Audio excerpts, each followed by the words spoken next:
더 역시도 이 땅에 많은 사람들이 겪는 것처럼 이 사망의 두려움을 가지게 될 가능성이 높은데, 그 순간 하나님 은혜 주셔서 제가 그 사망의 두려움을 갖지 않게 하시고, 혹시나 좀 더 하나님 은혜를 베푸신다면 제가 주의 복음을 위해 죽을 수 있는 은혜를 허락하소서 라는 마음을 가지게 되었습니다. 우리가 아무리 믿음이 잘하고 믿음이 좋다고 말해도 결국에는 우리가 이 땅의 것을 구하면서 이 땅의 것에 연연하면서 살아간다면은, 여러분, 제가 반드시 말씀드리지만 온전한 평화를 누릴 수가 없습니다.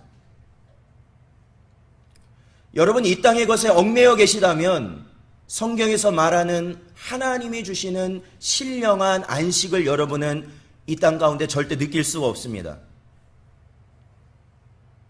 왜냐하면 우리는 그러한 세상의 것에 항상 묶여 있을 거니까요.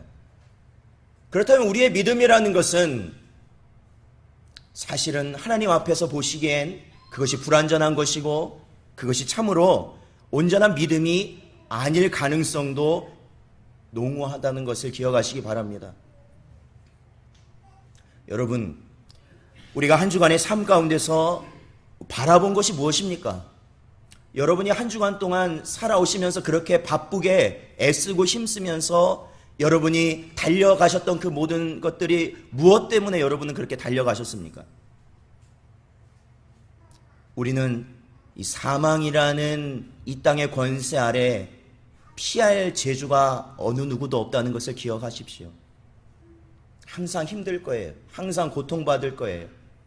그런데 그 가운데 참된 믿음이 없으면요, 참된 소망이 없으면요, 아무리 나는 내 입술론 예수님을 바라보고 믿음이 있고 신앙이 있다고 해도 백날 소용없습니다. 그분은 항상 고통과 고난을 당할 거예요. 왜? 세상의 것을 놓지 못하고 있기 때문에. 여러분, 정말로 이 시간에 이 목사가 전하는 이 메시지가 조금이라도 여러분의 마음 가운데 헛된 것으로 들리지 않으신다면, 여러분, 주님을 위해 죽기를 소망하십시오. 주님을 위해 죽기를 소망하십시오. 그것이 우리에게 참된 믿음으로 다가오는 순간 우리는 이 땅의 것이 이제 내려질 겁니다. 어떤 것도 고민되지 않을 거예요. 저희가 보는 이 요한계시록의 말씀은 바로 그러한 영적 분별을 가지라는 것이거든요. 자, 우리 요한복음 6장 한번 보겠습니다. 요한복음 6장 63절.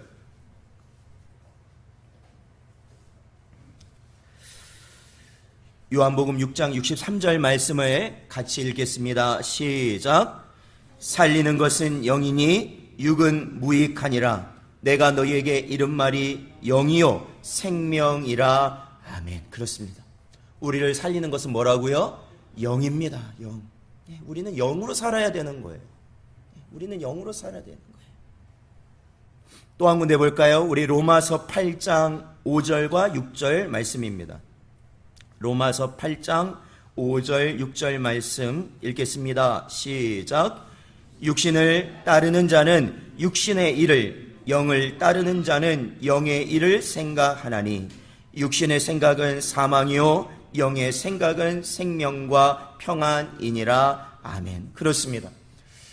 저도 비록 목회의 길을 걷고 있지만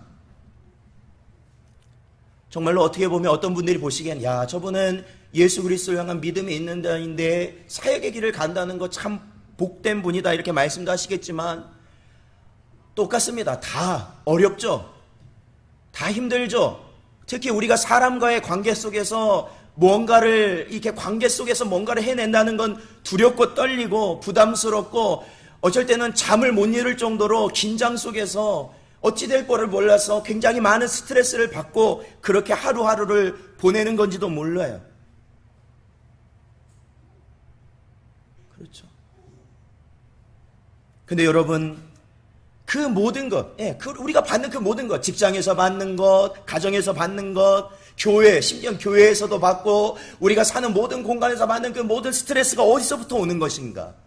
그 내 마음의 그런 공고함과 내 마음의 고통과 그러한 모든 상처가 어디에서 오는 것인가? 여러분 어디에서 오는 걸까요? 그것은 우리가 방금 보았던 로마서 8장 5절에서 6절에 나오는 말씀처럼 육신의 일을 생각하기 때문에 그렇다는 것이죠. 예. 제가 이제 조금 믿음이 컸나 봐요. 이제 조금 믿음이 컸나 봐요. 목회를 하면서도 왜 이렇게 근심이 많고 고민이 많을까라는 그러한 생각 중에서 가장 많이 차지하는 것은 바로 내가 육신의 일을 생각하는,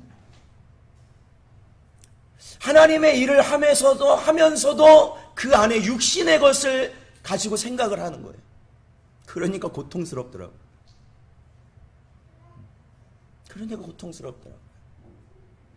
마찬가지예요.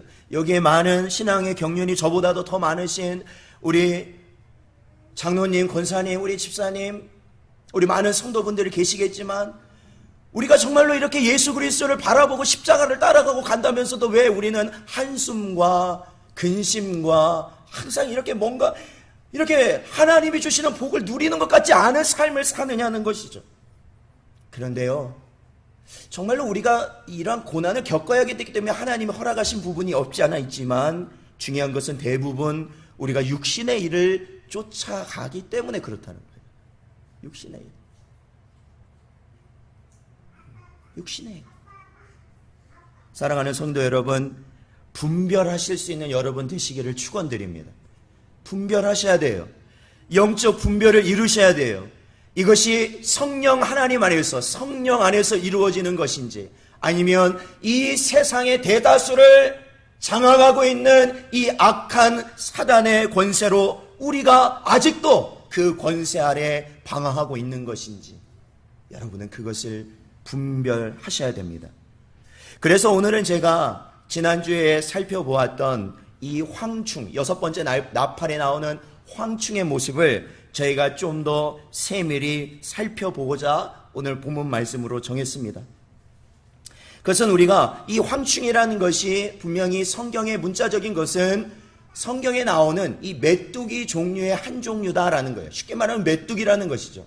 떼를 지어 다니며 푸른 것들은 싸그리 다 먹어버려서 그곳에 사는 사람들이 살 수 없도록 만들어버리는 메뚜기, 바로 황충.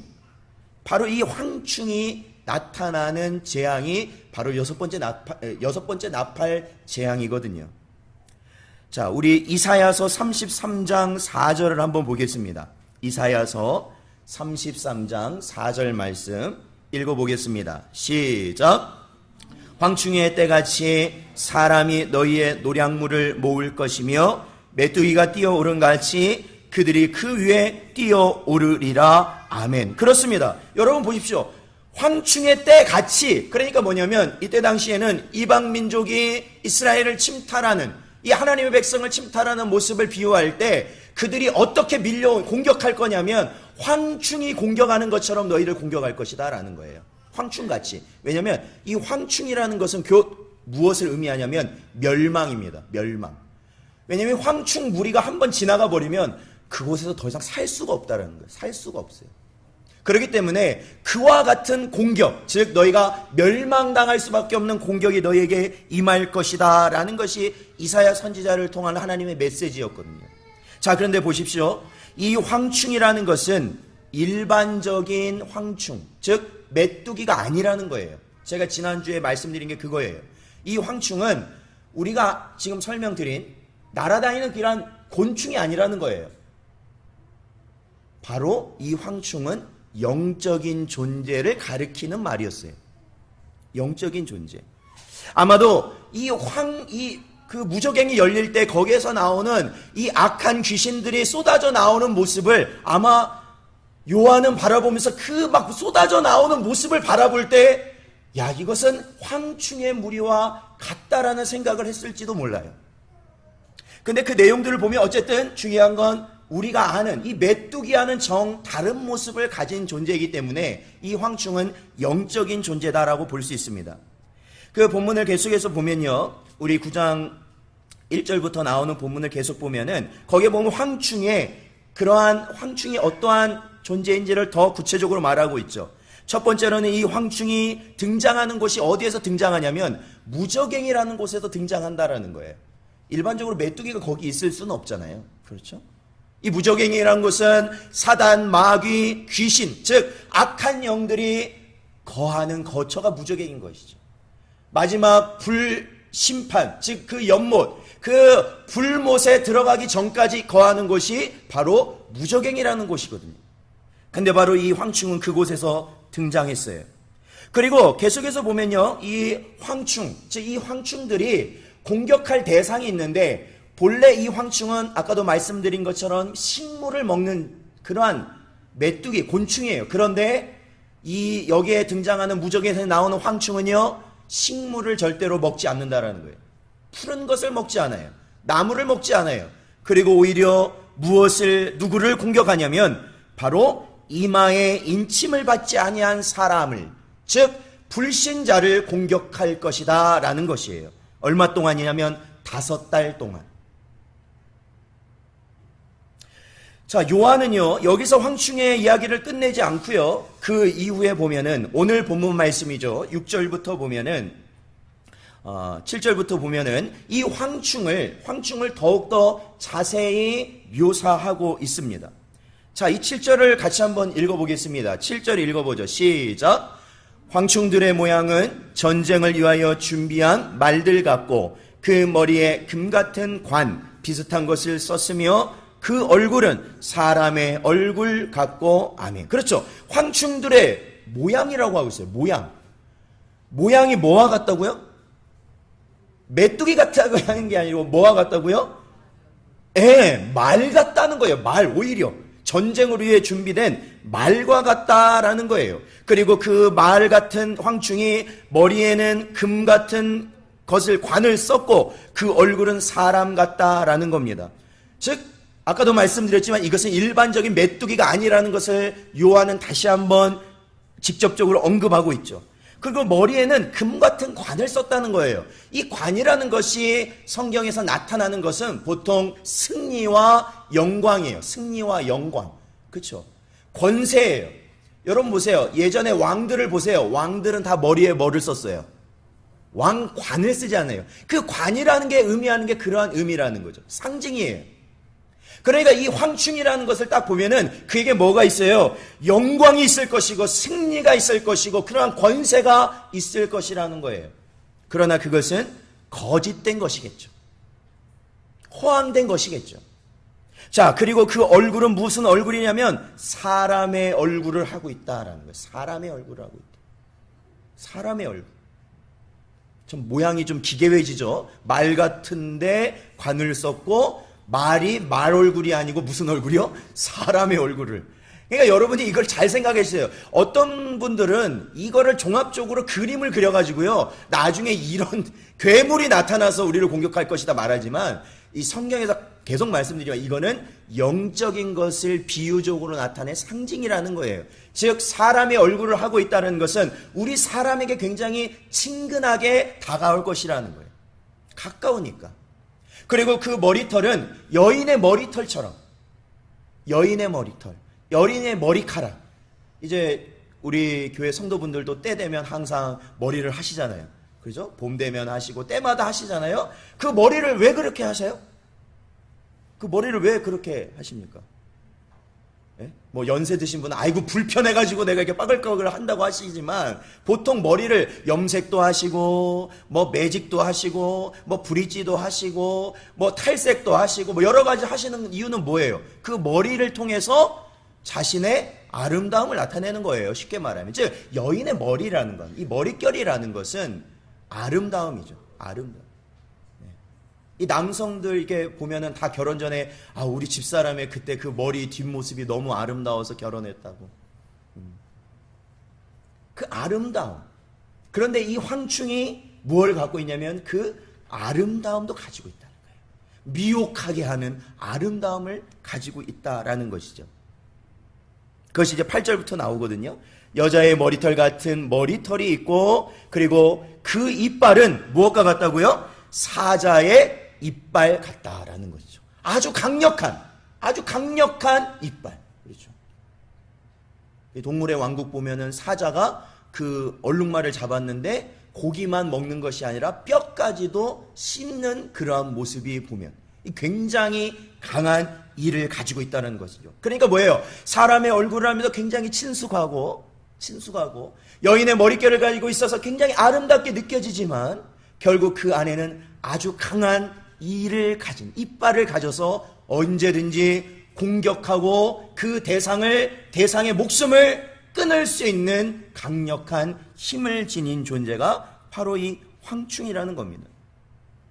그리고 9절에 보니까요, 이 황충들이요, 뭘 또 가지고 있냐면 철 호심경 같은 호심경을 가지고 있다라고 이야기하고 있어요. 이 호심경이라는 것은 말 그대로 하면 가슴, 이 심장이 있는, 그러니까 과거의 전쟁터에 나갈 때 이 로마 군사들이 가슴에 호심경을 대었다라는 거예요. 가슴에 호심경. 왜 그러냐면 이 적군의 무기로부터 뭘 보호하는 거예요? 자기의 심장, 중요 장기들을 보호하기 위해서 호심경을 착용했다라는 것이죠.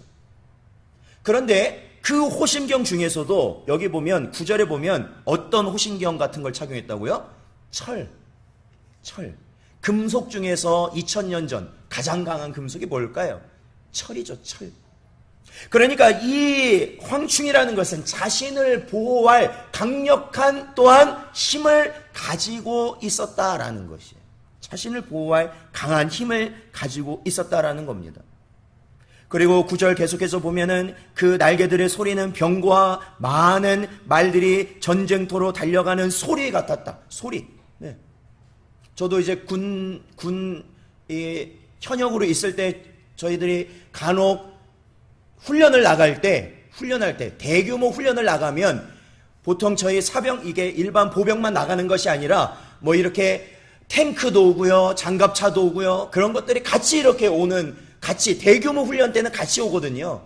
여러분, 이 도로에 그런 탱크나 장갑차들이 지나간다고 생각해 보세요. 그 소리가 굉장히 시끄럽습니다. 굉장히 시끄러워요.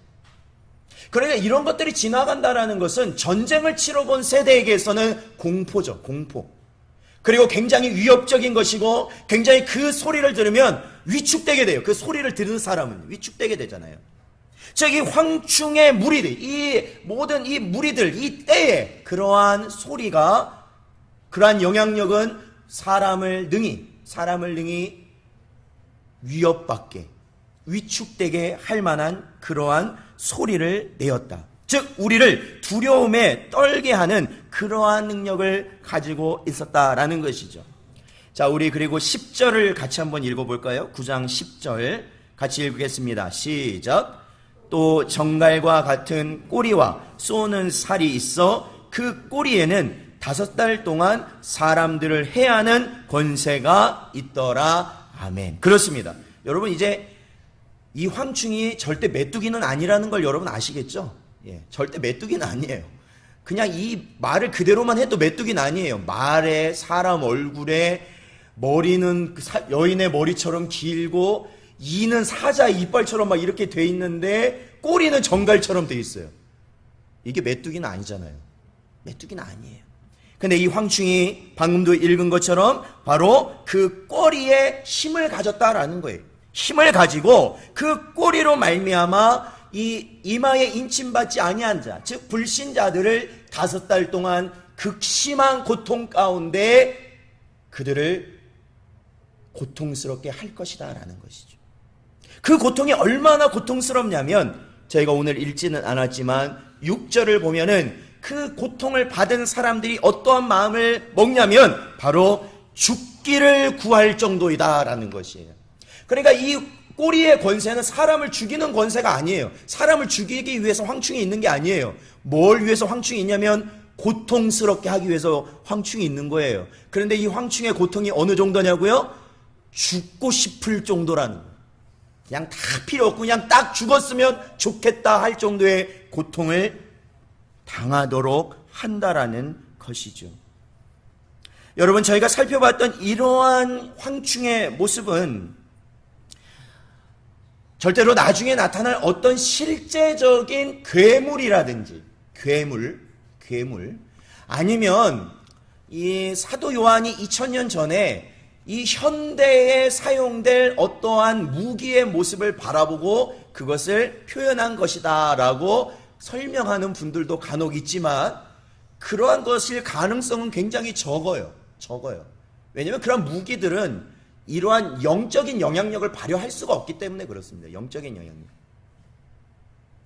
그래서 이 황충에 대한 이러한 모든 상징에 대한 묘사들은 결국에서는 바로 이 황충, 즉 이 귀신, 즉 무저갱이 열림으로 인하여서 이 땅 가운데 더욱더 만연하게 될 이 귀신들의 영적 특징이라는 겁니다. 그래서 그것을 종합해 보면 이 귀신들은 그 모습이 헛된 영광과 승리, 즉 사람이 보기에는 모든 영광과 권세와 모든 것에서 자랑할 만한 것을 가진 것처럼 보일 것이고, 그 귀신에게 사람들은 호감을 느낄 것이란 말이에요. 호감.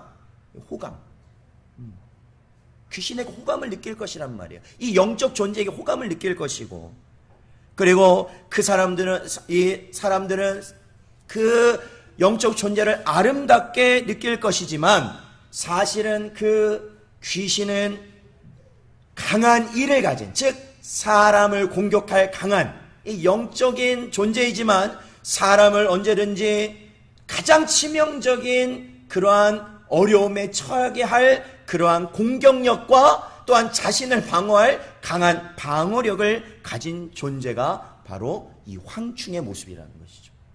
근데 여러분, 이 황충이요, 분명히 하나님이 여섯째 만파를 불게 하심으로 인하여서 이 세상에 더욱더 만연하게 될 것은 분명하지만, 이러한 모습은 과거부터 계속해서 아직은 무저갱이 열리지 않음으로 인하여서 소수의 세력만이 활동하고 있는 귀신의 모습을 보면 그 귀신의 모습과 그렇게 다르지 않다는 것을 생각하게 됩니다. 그것은 예수님께서 이 땅에 오셨을 때, 이 땅에 오시고 나서 성령 세례를 받으시고 예수님께서 40일 동안 광야에서 금식하실 때 예수님이 다 겪으신 일이 있어요. 그게 뭐냐면 마귀로부터 시험을 받으시는 사건이죠. 마귀로부터. 자, 우리 마태복음 4장을 한번 보겠습니다.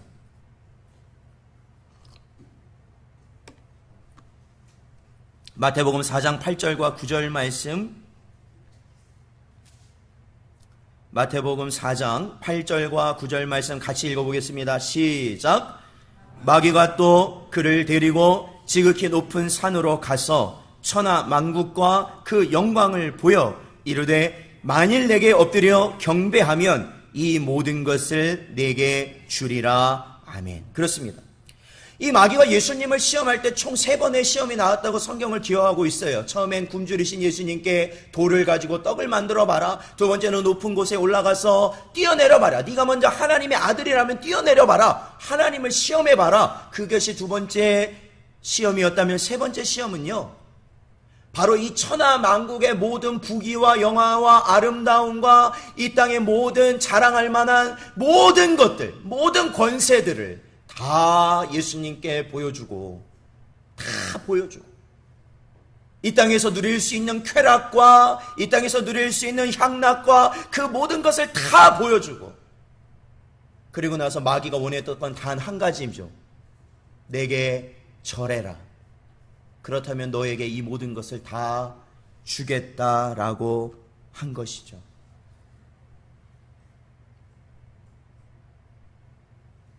근데 예수님은 아셨어요. 뭘 아셨는지 아십니까? 그 마귀가 보여주는 모든 세상의 아름다움과 그 모든 권세와 그 모든 명예와 물질과 그 모든 것들이 사실은 하나님의 것임을 아셨어요. 하나님의 것임을 아셨어요. 마귀의 것이 아니라는 거예요. 그런데 마귀는 그 말 그대로 속이는 자거든요. 마귀는 속이는 자예요, 여러분. 속이는 자. 거짓말의 아비예요. 거짓의 아비. 그렇기 때문에 예수님은 그 말을 어떻게 해요? 속이지 않으시는 거예요. 우리 친구들도 거짓의 아비가 누구라고요? 마귀예요. 마귀. 여러분 보세요. 오늘날 사회를 보세요. 정치인들도 그렇죠. 기업하는 사람도 그렇죠. 심지어는 하나님의 일을 하는 사람까지도 거짓말을 해요. 이제는 너무 거짓이 모두가 하는 것이다 보니까 이 거짓이라는 게 아유 그냥 그럴 수도 있지라고 생각을 해요. 이제는 아무도 그 말에 책임지는 분위기가 아니다 보니까 아이고 뭐 나도 한번 거짓말 한번 해보면 되겠다, 이런 시대를 저희는 살아가고 있어요. 여러분, 그때는 그때고 지금은 지금이다라는 시대예요. 여러분, 이건요 마귀의 영이에요. 그 배우가. 그리고 혹여나 그러한 것을 여러분 그럴 수도 있지라고 혹여나 여러분 그렇게 생각하신다면은 나 역시도 마귀의 도구로서 쓰임받고 있다는 것을 기억하셔야 돼요. 마귀의 도구로. 예수님께서는 그래서 그 시험을 이기셨죠. 왜요? 이 세상의 모든 것은 하나님의 것이라는 걸 알고 계셨기 때문에 그래요. 그리고 이 마귀가 제시한 모든, 보세요, 이 부와 명예와 향락과 쾌락, 이런 것들은요 다 뭐예요? 죄예요. 죄. 여러분, 이 인생을 즐기면서 살고 싶으세요? 그럼 죄를 지으면서 살고 싶으시다는 거예요. 결국엔 사람이 원하는 건 다 그런 거예요. 좀 더 즐겁고 좀 더 내가 쾌감을 느끼는 거 생각해 보세요. 그쪽으로 조금만 더, 한 단계만 더 나아가 보세요. 죄예요. 지금 이 땅은 그러한 것들을 다 어떻게 하고 있어요? 괜찮다라고 말하고 있는 시대잖아요.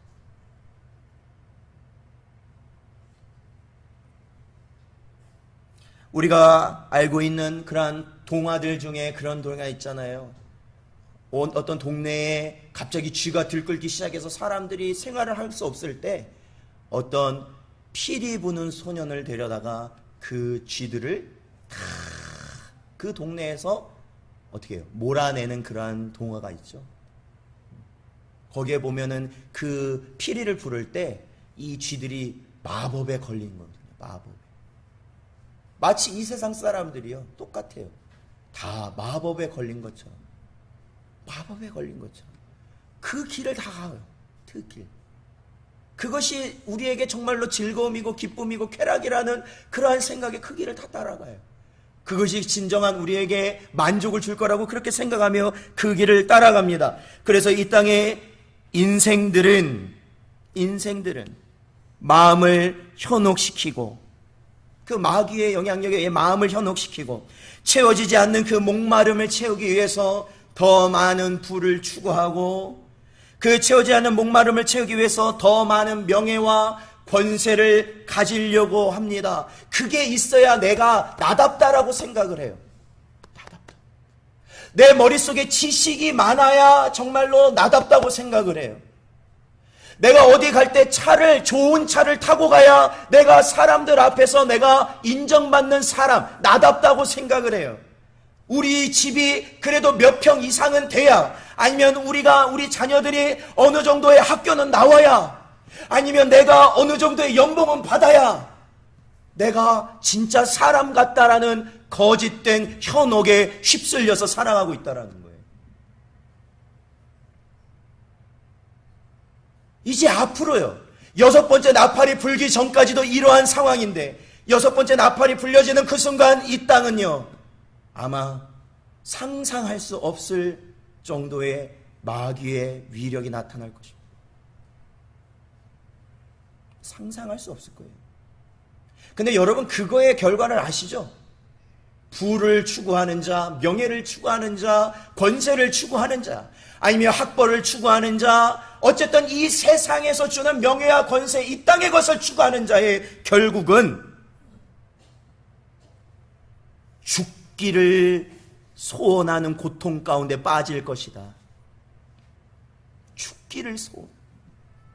죽기를 소원하는 고통 가운데 들어가게 될 것이라는 거예요. 여러분, 바다에 표류한 사람이 목이 마르다고 해서, 마실 물이 없어서 목이 마르다고 해서 그 배 주변에 있는 배 주변에 어떤 물이 있어요? 바닷물, 물이죠. 그것도 물은 물이에요. 그것을 마시기 시작하면 어떻게 할까요? 결국엔 고통 가운데 죽는 거예요. 여러분, 지금 여러분이 달려가면서 추구하고 있는, 저것만 좀 더 내가 저것만 있으면 되겠다라는 건 그거 있죠. 계속 그거 보고 가시면 그것 때문에 죽을 거예요. 결국에는. 여기서 죽음이라는 건 뭐 사고가 나는 이런 의미에서 죽음이 아니라 결국 그것을 추구하다가 이 땅에 하나님이 주신 모든 기한을 소진하고 그냥 부르실 때 그는 멸망의 길로 가게 될 것이라는 거예요. 후회를 남기면서 마치 가룟 유다와 같이요. 사랑하는 성도 여러분, 오늘날에도 그렇지만 이제는 더욱더 그러한 고통과 고난이 우리를 급습하게 될 것입니다. 자, 우리 고린도전서 15장 55절을 한번 읽어보겠습니다. 고린도전서 15장 55절 말씀. 같이 읽어보겠습니다. 시작. 사망아, 너의 승리가 어디 있느냐? 사망아, 내가 쏘는 것이 어디 있느냐? 아멘. 그렇죠. 사망이 어떻게 우리를 공격한다고요? 쏜다. 오늘 이 황충이 자신의 꼬리에 어떠한 권세를 가졌다고요? 쏘는 권세를 가졌다고요. 여러분, 이 땅에서 건강하게 사시길 원하신다면 언제나 여러분은 근심 가운데 거하실 거예요. 이 땅에서 어느 정도 내가 생활하는 것이 형편이 좋게 여러분이 그것이 살아가는 게 소원이시라면 여러분, 그걸로는 여러분 사망에 쏘는 권세를 피하실 수가 없어요. 오히려 성경은 오늘날 저와 여러분에게 뭘 말씀하고 있는지 아십니까? 오히려 주를 위해서 죽기를 강구해라 라는 거예요. 주를 위해서 죽기를 강구해라.